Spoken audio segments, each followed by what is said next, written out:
สบายดีทุกคนสบายดีตอนเช้าเด้อเช้ามื้อนี้ก็อยู่ที่หัวอยู่สวนอยู่นี่คือเก่านะทุกคนเนาะ มื้อนี้นี่พ่อกับลูกมาใส่ฝุ่นแต่เช้าเลยโอ้ใส่ฝุ่นคือกันเลยเว้ยใส่ฝุ่นเป็นจุดเป็นจุดเป็นจุ่มเป็นจุ่มโอ้เสื้อคือกันเลยเนาะพ่อเนาะเสื้อฝุ่นเด้คือว่าวานเลยบ่วานเนี่ย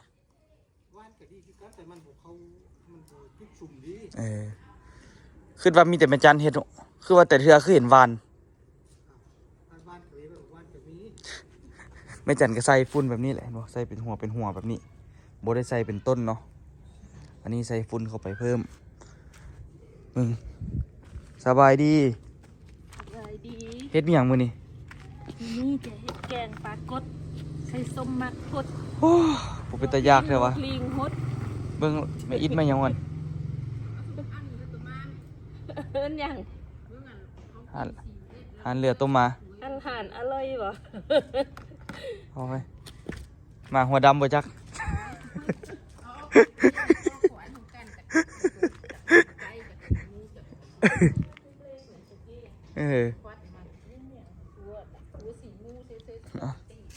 ป้าโคตรสมุนสปาเกตตี้มาตะกินสปาเกตตี้พุ่นน่ะโธ่มาตะกินฮอตสปาเกตตี้เบิ่งพอสดก็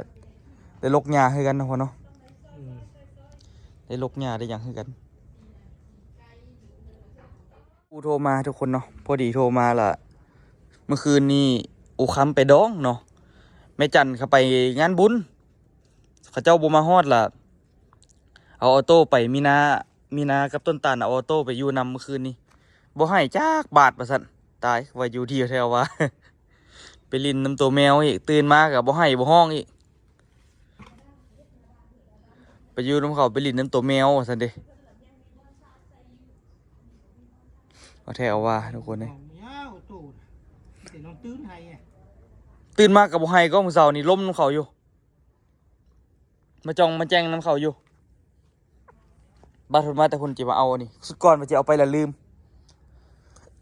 พ่อกับบอกเพิ่นเด้พักนี่เด้มาจะเอาไปสุดเมื่อกี้นี่จะเอาไปละลืมอันนี้มันอยากมาทั่วตินี่ทุดินแมวสื่อมาแต่จีนหมดนะทุดินดำสื่อมันแต่จีนอีกทุดินแกนดำเยอะหน่อยๆซ้ำเก่าซ้ำปกติอยู่บ้านเฮาหรือว่าซ้ำรุ่นขาวรุ่นแดงหรือว่าแต่ว่ามันเนื้อมันดำอันนี้มันสูงโพดเนี่ยโกพักสเมกกันคือตัดมันมันสูงทั้งมันโฮมพักบ่เยอะได้เนาะนี่กลมขามพอเบิ่งไงนะมากกันพ่อน่ะเป็นดอกมะกะลายมังหยังมังนาวอันมาสุดเดียวกันเนี่ยโบแมนติสุดตัวปลูกสวนฮัลโหลเป็นก๊กกันบอกกันหน่อยเป็นมากกันดิเนี่ยเอาอีพ่อไป2ก๊กขอยพ่อกันเยอะได้เนาะบ่เยอะเด้อจักฝุ่นจักเมียงโมสิเต็มกินน้ำเสาแรงแต่ของเพิ่นกันเยอะซะมีได้ล่ะที่ขนาดบ่ได้เสื้อฝุ่นปานเด้ออันนี้มันห้างมันย่างลงพื้นซะพ่อใหญ่ไปฮั่นพ่อใหญ่วันนี้ใหญ่3เทื่อแล้วเว้ยน่ะใหญ่ยังใหญ่บนด้วยกับโฮมบนด้วยกับกีดอยู่แต่ซื้อใหญ่มันหลายปานนี้อุ้ยบนอีไหวอยู่บ้าให้มันเป็น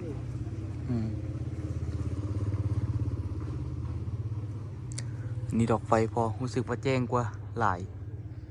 เบิ่งบางทีสิเอาดอกไฟแบบนี้จักดอกว่าไว้หน้าห้านนั่นอีกแต่เดี๋ยวนี้ก็แจ้งแล้วแหละมี2อันละสบายดีมีไฟโซลาร์เซลล์มันเก็บมันซากดีละของมาตุ้ยก็มีไฟโซลาร์เซลล์2ดอกคุณนะ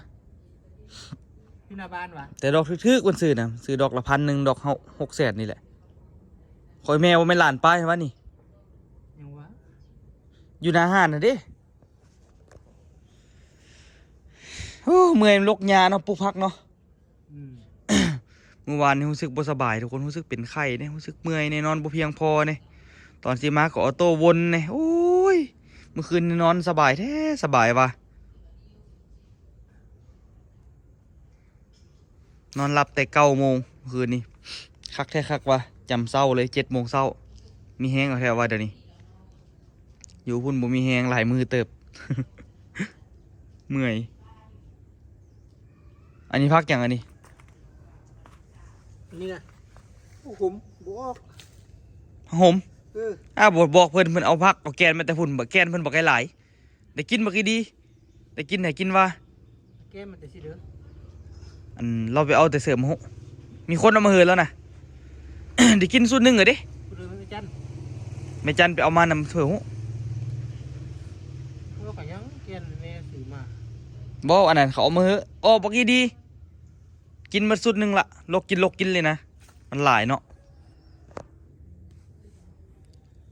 ปลูกมื้อแล้วได้แล้วนี่ขึ้นอีกก็เด้อันนี้ก็พักอันนั้นตินี่พออันนี้ก็นานพักกาดนี่ติ อันเด้อ อันนี้นะ อันนี้นะ สลัด สลัดคือเป็นอันนี้วะสลัดจีนเนี่ย เด้ยมันปลูกแม่สลัดตะเอิญผักกาดน่ะผักกาดนี่เยอะคือปีเลี้ยวน่ะเดี๋ยวค่อยปลูกค่อยโหล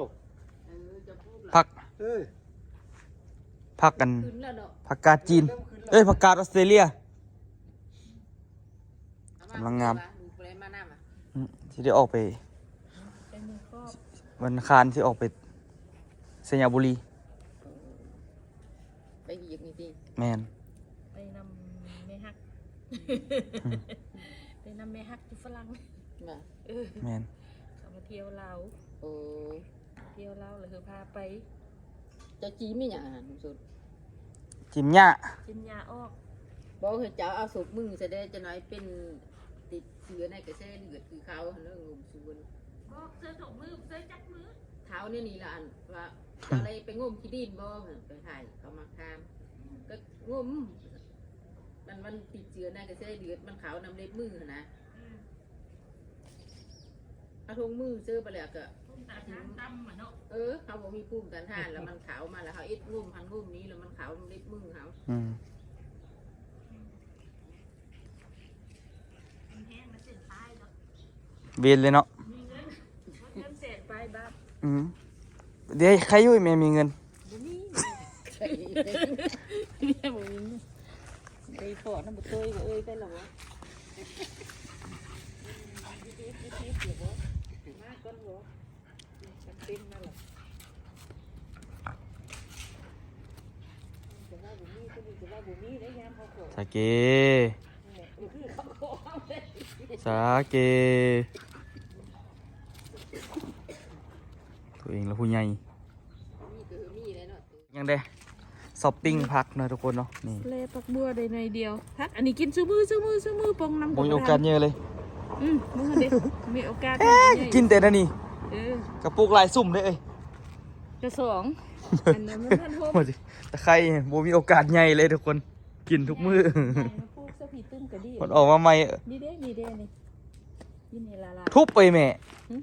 ทุบปูนทั้งแคมนี่นะ บุทุบแล้วยามันละ เราจะกินผักเด้ไปปลูกอยวนได้แม่ปลูกหัวสีไข่เสียแล้วน่ะจะเป็นเมี่ยงทางกลางกันน่ะ อีป้าอียักพูกันกกมะขอเด้ โอ้ยปลูกหัวสีไข่น่ะเสื้อน่ะ กกมะขอสองกกสารงามโซนนี่มันเป็นโซนเอยองเนาะไปได้อยู่หัวสิ สิเป็นหยัง จะคุด เอยองเอเยิงเมียง มันใหญ่อยู่อันนี้แต่ว่ามันก็มักแดดได้ หืม มันก็มักแดดคัน เออ มันหลายมันก็บ่ออก มักแล้วเว้ยโอ้ดอกไม้งามเนาะ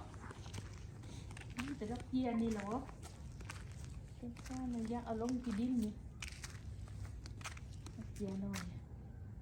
ต้นมันก็ตัดยอดซะมันก็แตกแล้วอันนี้นี่แตกงาออกละแตกงาออกหลาย อันนี้เขาว่าเขาบอกไอ้แม่ขายเด้อเขาตัวไอ้แม่ขายได้เด้ออันนี้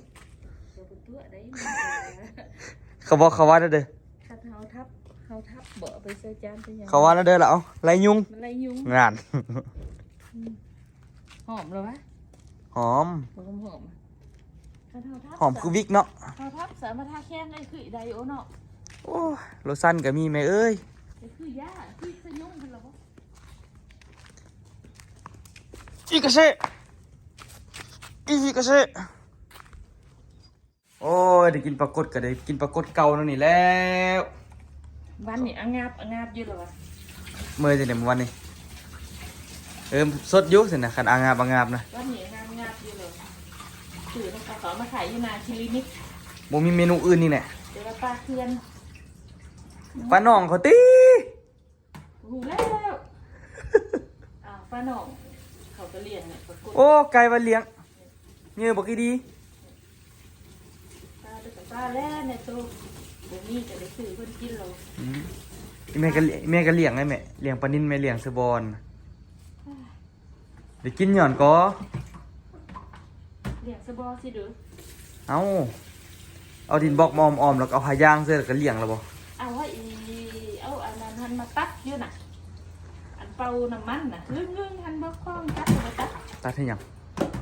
ตัดหลังก็เฮ็ดอันซื้อป้ากินยาจะงามหรือว่าไม่เนี่ยต้นขาวมันอยู่ที่อีก ปลาคนไปไทยก่อนเถอะนะผมจะเอาเบ็ดไปนำผมจะเอาอุปกรณ์เบ็ดไปนำไปตึกเบ็ดเงินในวันแหละจึงมาปลาหลายโพด เขาเลี้ยงแล้วไปดึกของเขา เอาเขาบอกกินจะเครือเนาะตุยแล้วก็จะนี่ แต่สินปลาเป็นได้เดี๋ยวคงเป็นน้ำมันแก่คนบ่เนาะ ยากเลย กับบ่ยามันเป็นนึบๆเดี๋ยว มันแก่ ผมซื้อกับมันแก่โพด ทางหมอ มันกลายยามกินเนาะบ่มีเมนูอื่นได้บ่ เมนูอื่นเฮ็ดหยังขัวทั่ว ไปสินหมูเนี่ย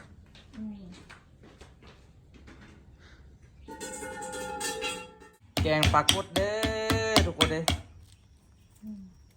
แกงง่ายบ่ มันย้ำมันนี่มันอึดแล้วก็ใบมันก็ใส่ ยำบุอึดเด้ตัดทิม ใส่หัวที่จริงใบมันนี่ก็หอมไปแนวนึง หอม หอมรสชาติต่างกัน หัวกับใบ โอ้ยจีทาเป็นไปสอนอันงามบ่มีแล้วเดี๋ยวนี้เขาจุกแฮ เกลือแป้งนอกสักก่อน ว่าจะไปรันโคไปอย่างแต่ว่ารันได้แต่ว่านำมันบ่งาม แต่ว่าปลาคือจีหลายแม่ปีนี้นะ ลันโคนะ เป็นเดือน แม่นอย่างกะหลายปีนี้นะเอาเขามาเนื้อคนโอ้ยจะลมกันเลยย่างนี่ปั๊บเอาจึงมาลมกัน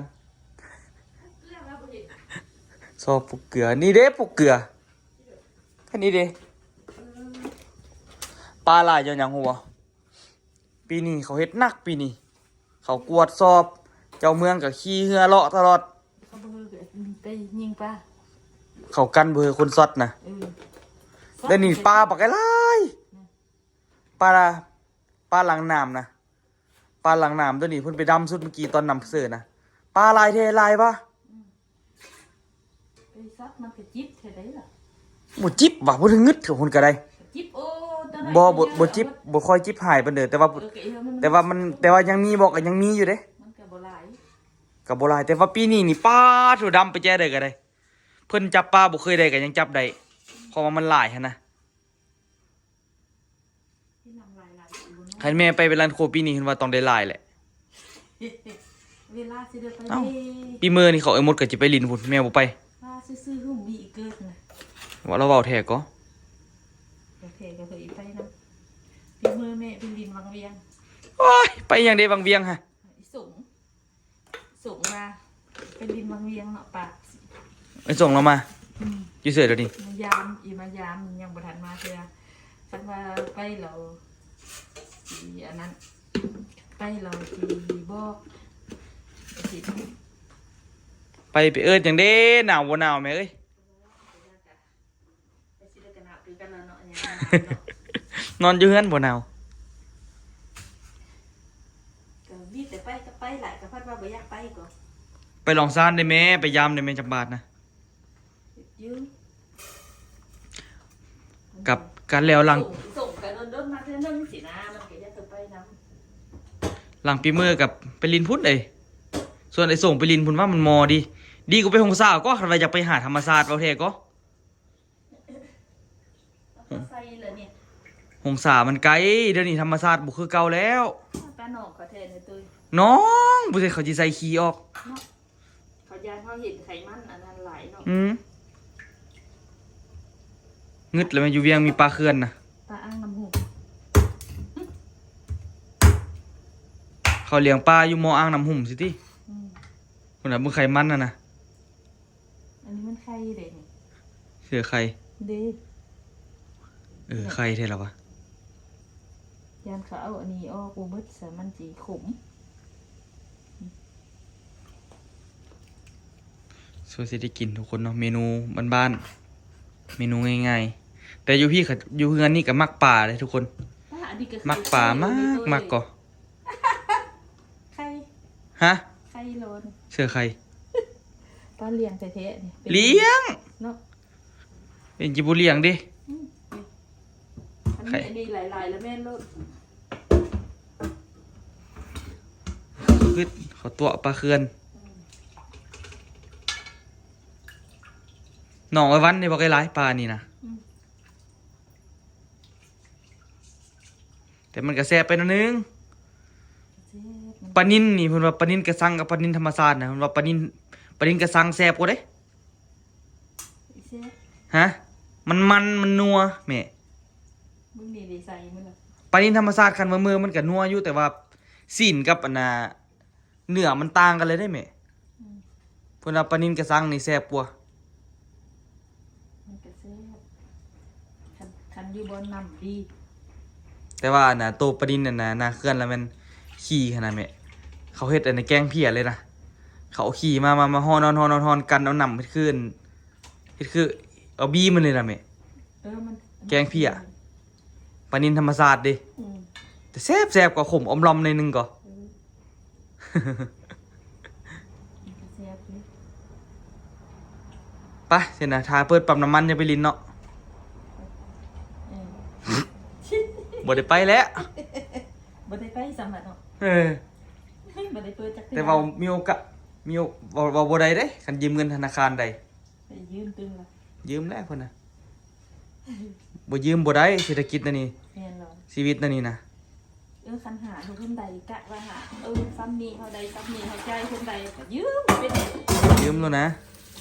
ติดมีเด้อจึงพาเฮาห้างเฮามีแนวไหนได้บ้างวะ ก็แม่นแล้ววะ ติดมีติดห้างติดมีเฮาบ่ติดมีเฮาบ่ห้างบ่มี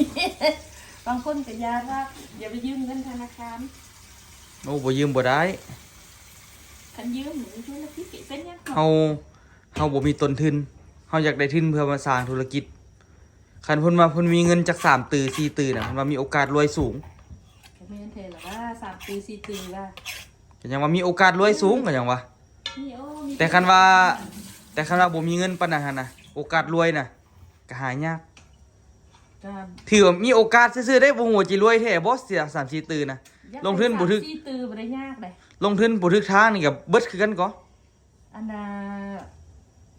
ทอนไว้3 4 5ปีนึงได้แล้วบ่ตุ้ย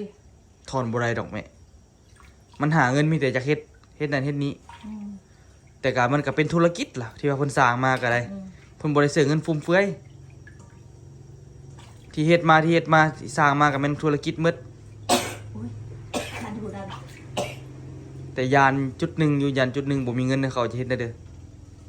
อืม เนาะ ก็ให้แม่เราอันปั๊มน้ำมันมีหลายคนเฮ็ดสจามันระเหยได้มันแนวได้ตรงนี้นะแต่ขี้ยานอยู่ได้เนาะ ก็มีขี้ยานอยู่ อืม กับปั๊มน้ำมันบ่ซื่อว่าทุกคนสิรอด แต่ว่าเพิ่นว่าน่ะ คันบ่รอดแล้ว เพิ่น มันสิหายนักเลย เพิ่นยานบ่รอดเนาะเด้อเพิ่นว่า ขึ้นมันขี้ ปั๊มน้ำมันเพิ่นว่าบ่รอดน่าจะแม่นอันน่ะเวลาขายน้ำมันได้แล้วเอาเงินไปซื้อมั่ว แม่น แทนที่จะเก็บเงินหันไว้ซื้อน้ำมันรถต่อไปหั่นน่ะ อืม พัดเอาเงินไปซื้อโลเล อืม จิบหายเสร็จแล้วบ่ซื้อน้ำมันเทื่อนึงบ่แม่นหมดน้อยๆเด้ อืม 200 300ล้านเด้ แม่นแล้ววันนี้คันได้เงินมาคันได้เงิน เอ มา อ เนี่ย บัดได้เงินน้อยแล้วเอาไปซื้อหมดบัดนี้เงิน ย่อยเอาไปแล้วเป็นหัวแม่นแหละ แม่น บัดเอาคืนมาแล้วเป็นเงินย่อย แล้ววันนี้ล่ะจิบหายบัดนี้เอาบ่มีเงินซื้อน้ำมันก็เป็นน้ำมันปั๊มห้างแม่นบ่ล่ะ แม่นบ่ เพิ่นว่าคนหลายคนจริงไงเพิ่นว่าน่าจะเป็นปัญหานี่แหละ แม่นบ่ แม่นบ่ล่ะ อืมได้แล้วก็ได้เธอหน่อยตัวเขาเอาไปซื้อมันมือ บ่คือเฮาเอาซวยได้เอารถไปต่างเอาคันเฮาอยู่ใกล้เฮาต้องได้ซื้อรถเข้ามาส่งก็เว้าแปลกแล้วก็ยาวทุกคนเนาะสำเนียงก็เป็นเสียงของสาเด้อเสียงสิญะบุรี ไปเอาหัวค่ากันโอ้ เวลาเว้านำแม่ก็สิเว้าอีกเสียงหนึงเนาะทุกคน ไปเอาหัวค่าหัวขิงกันโอ้ เอา ธุรกิจล้วนๆเฮ็ด ค่านี่เนาะ ค่ายขิงก็ได้ เป็นหัวเป็นนั่นนี่ต้ม หัวเกาตี มันเรียกเกาต้มน้ำก็มีกูซื้อหลายอันนั้นละ ขาในงามอยู่ มันสุกเยอะ อันนี้ก็ปลูกเอาขอทุกคนคาอยู่เฮือนเนี่ยขิงคาอยู่เฮือนอันบ่มีพ่อก็บ่ได้กินสดอันนี้ซ้ำแม่ก็ได้ กระปุกบ่มีมันเนี่ย บ่ได้ดูแลดอกแม่นะ กระเดะซื้อสิเด้อ ผมมันอยากสิเด้อ เนี่ย นายเนาะ พ่อแม่ก็เฮ็ดเอง เฮ็ดบ่ได้ดอกแม่บ่มีเวลา บ่มีเวลาก็บ่เฮ็ดก็ได้สิเฮ็ดก็ซื้อกิน แหน่เห็นก็ว่าเอาเด้ ซื้อ ได้ซื้อกิน ซื้อ2,000ต่อแฮง ตัวแห้งอยู่ก็เสียเงิน 2,000 10เทื่อได้เป็นเท่าเด้อ โอ้บ่เฮ็ดเนี่ยเดี๋ยว เด้อ เฮ้ย ฮะแกงอันนี้ส่วนหลายเราเฮ็ดอ้อ อันนั้นอะไรมะขามจุกกันแม่เฮ้ยนี่ แกงส้มดินี่บ่ค่อยได้เฮ็ดแต่แกงส้มอยู่พุ่นน่ะ ใส่มะเขือยางล่ะจ้ะแล้วก็ปลาลุ่มซีมึงซีมึงกันไหน เอาเท่านี้แล้วก็ได้เอาซีนเสื้อเอาซีนมาเสื้อซีนหมูนะปลาบ่ต้องเสื้อดอก ซีหมูก็ได้ เอาซีนหมูมาเสื้อเอาแบ่งให้2นำบ่ให้2หม้อบ่ บอ ให้2หม้อก็ดีอยู่แม่ บอ อีกหม้อหนึงมาหม้อน้อยช่วยหนึงเพิ่นมาเพิ่นจะเอาซีนเสื้อ มีเสื้อหรือยัง คนจะกินส้มซีนเนาะ มีหรือว่าซีหมู ก็แม่นแล้วว่าแม่ มีหมู3ชั้นมีหมูอันเนี่ยที่เขาเอามาจุ่มเธอเลี้ยวนะ บ่มีกระดูกหมูน่ะ ขันอีแบนก็ได้อันนำเสื้อตึ้มโอ้ เอาเสื้อเอ้ย เนี่ยเอาซะ โอ้ยเสื้อรุ่นน่ะจะเป็นหยังทึกน้ำร้อนก็สะอาดคือเก่า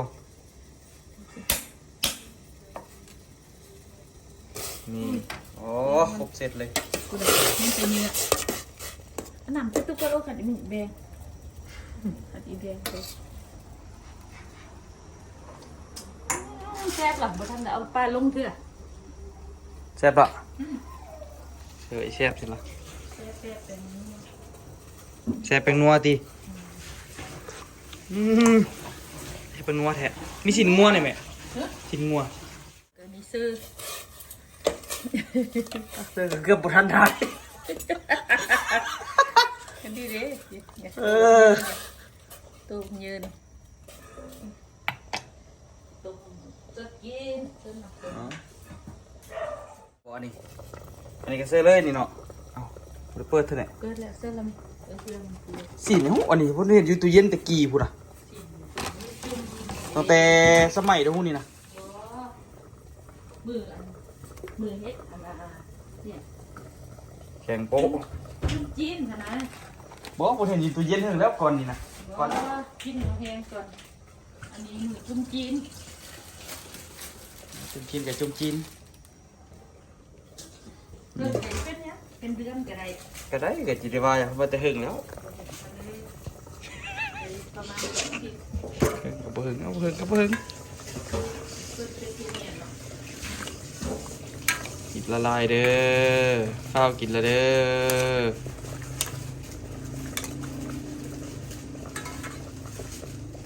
กินได้2คาบพุ่นละนี่ เกิด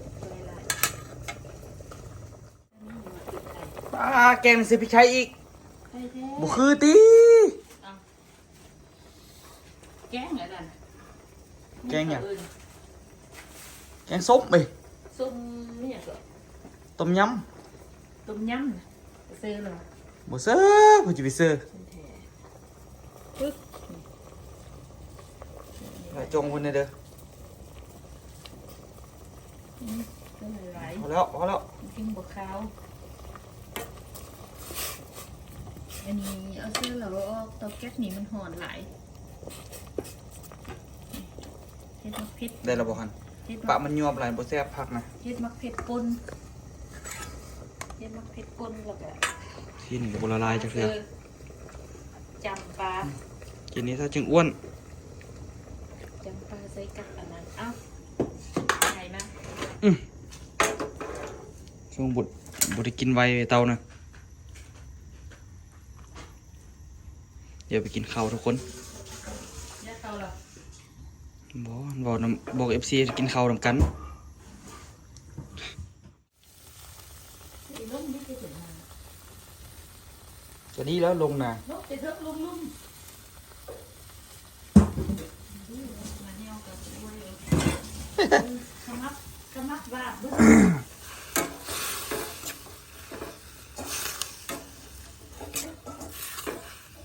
เรียบร้อยไปกินข้าวอ๋อสุฟันได้อยู่บ่มุมกล้องนี่ก็ได้บ่มีขาตั้งกล้องทุกคนเลยลืม ลุงเด่นน่ะ เออ มันน่ะ เด็ดจะไปจะหูอยู่กองอ่ะ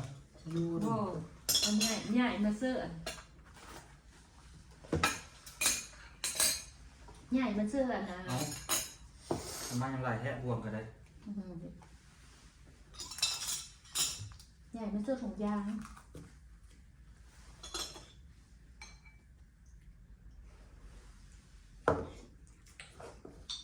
แกนมันพิมพ์ได้หรอ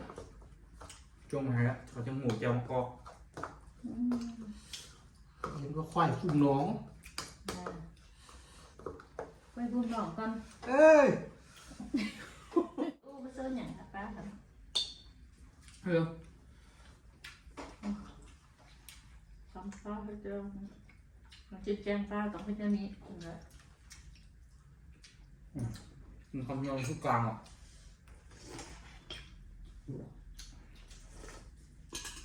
เป็นลาบของไหนกินอะไรมีกลางอ่ะ ป้าก็มีการโอ้ใดระวังโอ้ ปักมาเสร็จป้าดเดี๋ยวเจ็บแต่เจ็บว่ะ เดินไปหาป้าทั้งเสร็จนะ มักหาเดี๋ยวเลยมักกิน แต่ป้าหลังหนักกับแซ่บไปก่อนล่ะปีนกันเลย ป้าอันนี้นั่นแหละเนื้ออันนั้นนั่นเนื้อเนียนนั่นเนาะ ป้าปนอกเรื่องปนอก เขามาป้าหนองแล้วนี่มันอืด ปน้องนี่นะอร่อย1,000%ก็ว่าป้าน้องก็ว่า น้องเนื้อเนียนนั่น ป้าหน่องโบซิมันจิเละเสมอไว้ น้ำมันเต็มเลย อีพ่อเราใส่ เออ แม่ว่าเขาใส่ไม่เยอะเลย อ่า เขาใส่ไว้อันงับคอยละ เจ้าเราบอกใส่ใจนะตักเงียงใส่สินะ บอกอยู่ยานบ่ใส่เนาะ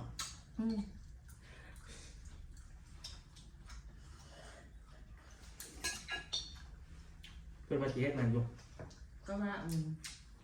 อาเห็นแล้วเนี่ยยานมันบ่ทำมาซา เรื่องเป็นทักอะไร ขั้นพักอะไรมือ อ๋อแม่เป็นทักหาแม่หูจักจะอึมเนี่ย จะอึม แค่เชื่อ หูจักเนี่ย โอ้โหที่ เอาพวกกันนมสดพวกกันชาเขียวน่ะเอายิ่งไม่ไกลไปนี่3 สาขาคุณน่ะตรงโดกนี่น่ะ เมื่อเขาเพื่อ เพิ่นเคยซื้อนมสดให้แม่กินทันดิอีแม่ว่าแซ่บทันดิสมัยตะกี้นะที่ซื้อเซนไส้อะไรไปตังมะนาวเฮียน เขากินแท้ แต่เพิ่นจีไปล้มกับ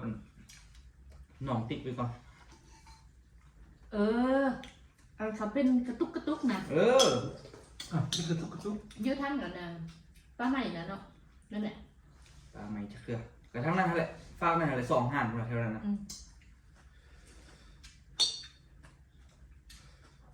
เมื่อไปจะซื้อเฟรนช์ฟรายแล้วบางทีไปตังนาวเฮียนนั่นหลอกซ่านสิโอ้คนอยู่หุ่นบนเขามีเงินเขาซื้อกินบ่กี่ดี เพื่อไปเฝ้าเถอะ จุดไปโดนหนองแถวติ๊ก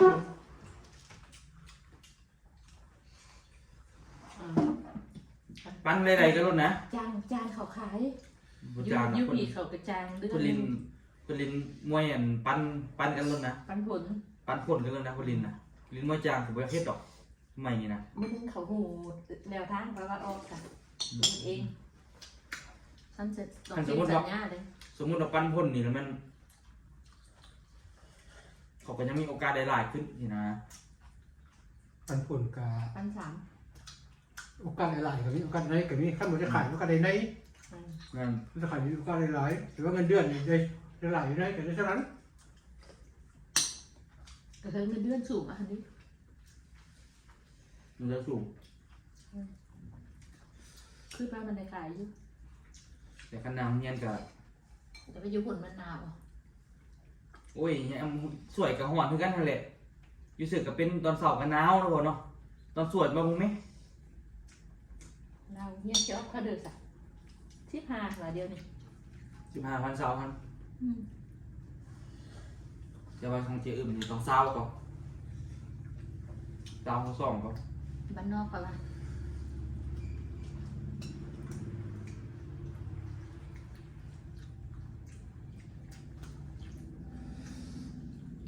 15เลือกจองหน่อยเอามันมี15มี18เห็นไหมนี่จอกเศร้าอย่าเอาแนวเด้อเขาบอกเขา ใครเป็นเจ้าเขาเลยที่อยู่ดี เป็นจอกกับมีฝาปิด มั เล น ย สะอาดนะ มันพยายามอัดเลย แล้วก็นี่ขายนั่นแหละค่ะคันว่าจองเยอะได้ขายดีสิขายจองเยอะเลย ให้สองใส่เลือกมี15,000 20,000 บางคนก็เอาซาวบางคนก็เอา15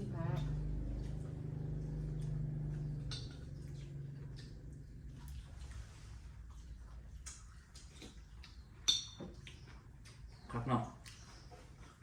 แถมสถานที่ก็ต้องไปเช่าห้องเขาอีกผู้เหลือมีห้องแล้วขอตังค์หนาห้างเขานะ ไปเรื่อยๆเนี่ยจีบหนาบานเขา ห้างเสริมสวยสิเอ้ามีห้างเสริมสวยอย่างขอตังค์หนาห้างขอจ่ายค่าเช่ามันเจ้าใจเย็นนะมันค่าเช่า700,000ขอจ่าย300,000ต่อเดือนแม่นบ่ล่ะ